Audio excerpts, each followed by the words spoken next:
বারবার আমি বলি, শেষ জামানায় কৃষিকাজ সবচেয়ে ভালো একটা অপশন। আপনি নিজের খাবার নিজে উৎপন্ন করার চেষ্টা করেন, খামার করেন, গাভীর, ছাগলের, ভেড়ার জমি কেনেন, সেখানে কৃষি কাজ করেন, মাছের প্রজেক্ট করেন, অন্য আরো অনেক প্রজেক্ট আছে, এগুলো করেন। ওই শহরায়নের দিকে দৌড়াবেন না, ওইটা ধ্বংস হতে যাচ্ছে সামনে। ব্যাংক থাকবে না, ডলার থাকবে না, আমেরিকা এবং পশ্চিমা বিশ্ব বলে কোনো দেশের অস্তিত্ব সামনে বিশ্বে থাকবে না, কাগজের টাকাও থাকবে না, ইলেকট্রনিক মানি হয়ে যাবে সব।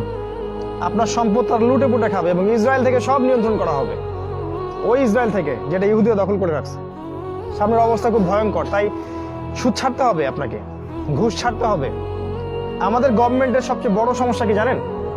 মানে আমাদের এই সেকুলার দেশগুলোর যে রাষ্ট্রপ্রধান যারা হয়, সে যে দলেরই হোক না কেন, সবচেয়ে বড় সমস্যা হচ্ছে দুর্নীতি। সবচেয়ে মেজর সমস্যা। প্রতিটা সেক্টরে যাবেন, করাপশন। রাঘব বল উচ্চশিক্ষিত ডাকাতেরা বলে, আমরা বলি উচ্চশিক্ষিত, পিএইচডি কোটটাই পড়া চোর সব।